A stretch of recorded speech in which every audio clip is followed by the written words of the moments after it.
Welcome back to another Charlotte Legacy League where we have green-white lands versus Boros Initiative. Players have kept 7 cards. Lincoln will be on the play. He's playing the left deck today. Just kidding, he's actually playing green-white lands as you saw in the intro. Passes over to Chase after he plays an Ancient Tomb and a Spear Resistance. See who Chase lead off with. Probably just a basic here and pass back. Lincoln will draw. See where he goes from here. It does not look to have any green mana in his hand at the moment. He does have a Ghost Quarter and a Caracas. Probably be smart to, he's going to play the Ghost Quarter. He's going to target the Ghost Quarter. That'll allow him to go get a basic land out of his deck. He certainly needs some green mana there. He floated 2 mana off of the Ancient Tomb, which put him down to 16 life. We'll see what he has to follow up with here. Finish shuffling his deck. He does have a Caracas in his hand, and also looked like a staff. He's going to loan back the 2 lands, okay? Alright, that's how he's going to use his mana, and he'll pass back to Chase. Chase plays an Ancient Tomb with a Plains in play. He's going to exile 2 Simian Spirit Guides to give him 5 total mana, and play Caves of Chaos Adventurer, which will start him down the path of the Undercity, and he gains the initiative. First step in this, he'll be able to go get a basic land out of his deck. He has 2 basics. He has 2 basic plains and 1 basic mountain. We'll see if he gets a mountain since he already has a plains. Nope, he's going to go get another plains. Pass back to Lincoln, deciding on whether he wants to loam or not. Riftstone Portal will be perfect in the graveyard, but we'll see where he goes from here. Maybe a little late for Chase. Or not Chase, but for Lincoln. With that creature already on the battlefield, and no way to go get a Mazavith or make a quick 20/20, it could be pretty tough on him.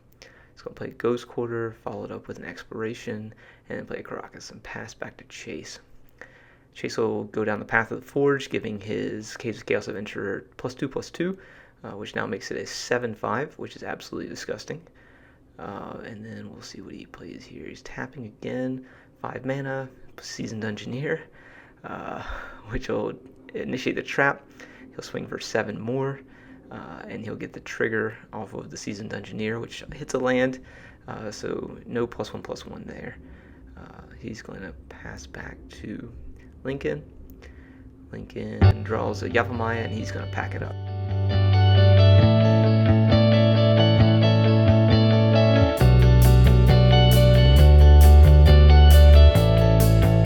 Lincoln will be on the play this time in game 2, and he's going to mulligan to 6 here, so he's going to put a crop rotation back. He has an Eldritch Claimer in hand, a Mox Diamond, and a Saga, and it looked like a Savannah as well, and a Swords of Plowshare. Comes out with this Urza Saga, the Mox Diamond, pitching the Savannah, and plays the Eldritch Claimer.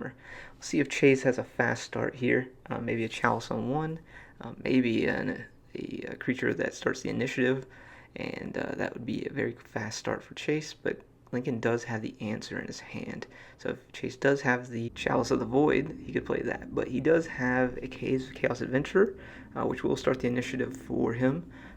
Again, when you start the initiative, first room is to go get a basic land out of your deck. He's going to get a mountain since he has a Chrome Mox with a white card imprinted underneath it. So he will have the initiative and be able to go get a basic. Lincoln draws a Yavimaya, has a crop rotation, Yavimaya, and Swords of Posture in his hand.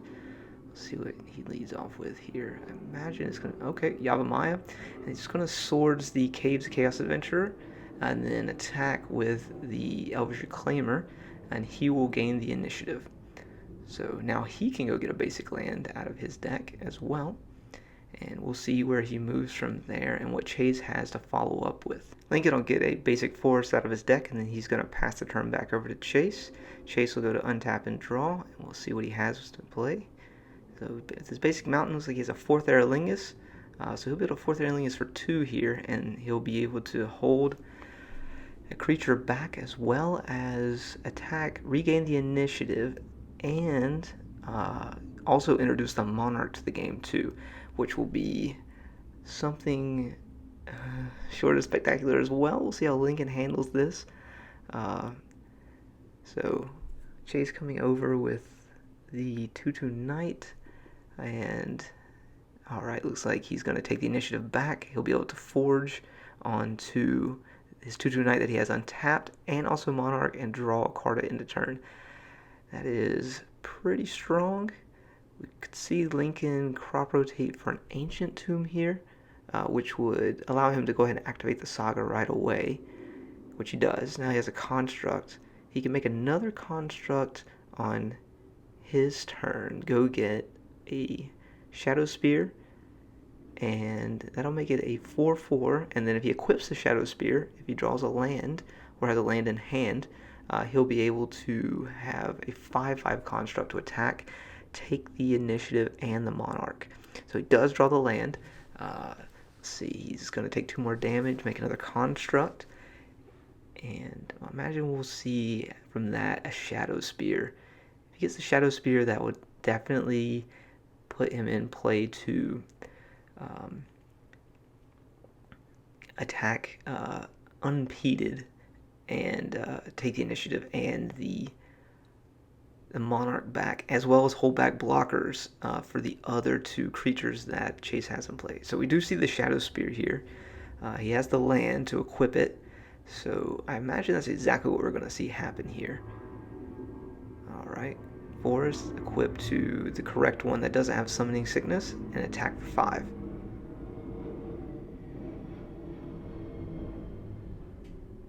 Yes, alright, so Chase passes the Monarch and the initiative back. These are good games right here, when some back and forth instead of just the initiative straight up crushing kind of thing. So he'll choose to forge as well. I wonder if he'll put that onto his Reclaimer, which pumps that up to a 3/4. Alright, so he's has a, let's see, a 6/6 and a 5/5 with lifelink. Looks like Lincoln did regain the life back from the Shadow Spear as well. So, and he needs to draw his card from Monarch, which he missed, but Chase lets him have it. Let's see where Chase goes from here. If Lincoln can find a way to get his Saga back out of the graveyard, or get another one onto the board to keep making constructs to keep pressure on Chase, that would be ideal. But at the moment, Chase actually... Yeah, at the moment Lincoln does have a 3/4 Reclaimer because he has 3 lands in the graveyard, the 6/6 and the 5/5 with trample and lifelink in play. So Chase is going to need to play a... Oh, he always has it. So there it is. He regains the initiative and traps Lincoln for 5. That'll also, I don't believe, will allow him, because it's not a cleric or a rogue, to initiate that with the Seasoned Dungeoneer to give it pro creature. Lincoln did draw another Saga, which is great. I think he's going to have to move the Shadow Spear over to the 6/6 to make it a 7/7. Trample and attack, and that'll cause Chase to have to block, and then we can see where it goes from there. He does have another Reclaimer, it looks like, as well. He could go get a Maze of Ith with his Ancient Tomb to keep that Seasoned Dungeoneer in check. Interesting to see what Lincoln does here. We'll just have to wait and see. He plays the Saga. Alright, so he passes back, which will allow Chase to draw another card at the beginning of his upkeep. Let's see what... I'm not sure what Lincoln drew there. So Chase has a pretty formidable board now, especially with the Seasoned Engineer being able to attack with pro creature. And it's got a plateau from Chase. He'll attack. We'll see a trigger. He gives it pro creature. He'll flip another 4th Airlingus off the top. Woof. So Lincoln will have to deal with that next turn as well. I'm not quite sure. Monarch goes back. Chase. He'll get to draw that 4th Airlingus. Alright. See what he does here. So it goes down to 8. He's going to sack the Ancient Tomb. I wonder what he gets here.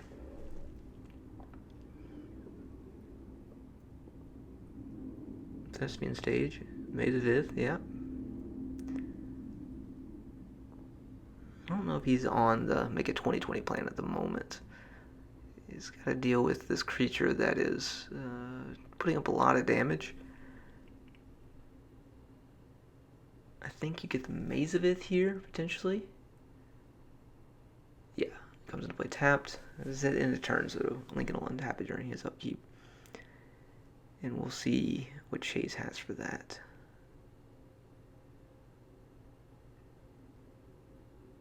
Alright. Drew a green card. Maybe, or maybe it was a blast zone. Alright, so he's going to attack, get his life total up.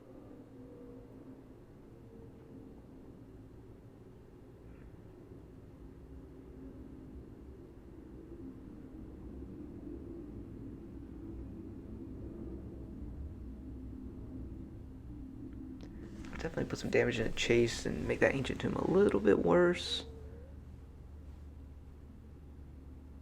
Does have trample. Alright, so I'll activate again. So that's 8/8 now. So 2 damage, 5 damage, 10 damage total to Chase. Probably should have attacked with everything there. Get why he didn't, in case there's a Swords of Plowshare or something like that, and him getting blown out from it. He'll choose to untap it at the end of combat and play a second Reclaimer. So he has a pretty big army over there for Chase to have to work through on with his 4th Aerlingus. Lincoln has the Monarch, draws his card at end of turn. Chase draws again. We'll see a 4th Aerlingus for a lot. So that's 1, 2. Oh, okay, another Seasoned Dungeoneer. That'll kick in Throne of the Dead 3. And so he'll flip the top 10 cards of his library and get to put a creature card from it into play. Alright, Arc of Emirian. That's a good card. It gets +3/+3 and has Shroud until Chase's next turn. And then Chase will get a double trigger off of the Seasoned Dungeoneer. Actually, no, he won't, because it's he'll get a pro creature. So only one trigger. He'll get 2 triggers, but only one will work because it gives itself pro creature and can't be targeted by the second trigger.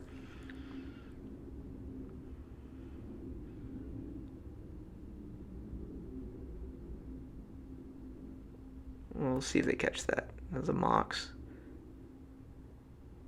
That's not how that works, unfortunately. Oh, he did explain it correctly. Great. Okay, Monarch goes back to Chase. And he'll play another Chrome Mox as well. And put his 4th Aerlingus underneath there. Interesting. He must have another one in his hand, or he has one coming. Looks like Chase is packing it up. Alright, we're going to see you guys in Game 3.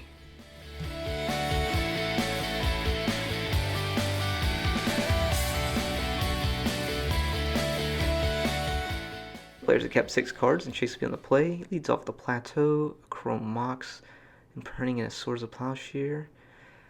That is a blazing start from Chase with the Exile Simian Spirit Guide, a Lotus Petal, playing a Caves of Chaos Adventure, going to get a Plains. What a start. I was like Lincoln's having a good chuckle about that as well, just because of how insanely fast that is. That's a lot of pressure early. Chase will potentially have a 7/5 next turn. That will trigger and allow him to play a card off the top as well. Lincoln leads up with a Saga, a Mox Diamond, pitching a Horizon Canopy. He's got a Thespian Stage in his hand as well. We'll see what he has. Sphere Resistance, 1 turn too late. Oh, that's tough. Alright. We'll attack for 7, flip the top card. Chase has an Ancient Tomb in his hand, which allow him to... I'm not sure why Chase wouldn't... Oh, Sphere Resistance is out. Okay, well, the Sphere saved Lincoln for a turn, which is great. Lincoln will play Thespian Stage, take 5 damage from the trap, and then he'll be able to attack for 7, flip an Archon of Emirian. I think that's pretty much going to lock this up here. He can block, but it does have trample, so he'll still take 5 damage. Putting him to 3, Archon of Emirian can be played this turn, which means any land he plays next turn will come to play tapped, and he only casts 1 spell. He'll go to 1, and he'll cast Archon of Emirian. Alright, so he's going to make a construct here. Maybe there's an out that I'm not seeing. Draws a Mace of Ith, which isn't bad. It can only maze 1 creature, though. He can float a mana, go get a spear. It's just not going to be enough to ward off that creature. I mean, he could attack, and that would give him 4 life.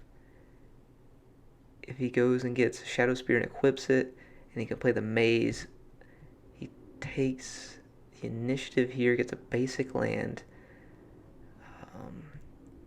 Chase attacks, he can untap with the Maze of Ith, he'll take 2, but then he can't really kill. The Caves of Chaos Avenger at that point is just a roadblock for him to not be able to get through and get the initiative back once it's taken again. So he can only take the initiative once. His land comes to play tapped anyway because the Archon, so the Maze of Ith is actually irrelevant here for this particular thought exercise. Alright, so he's going to float 1. It looks like he's probably going to go get the spear. Unfortunately, well, he floats 1, he can make the 20/20. Block, he still doesn't have enough.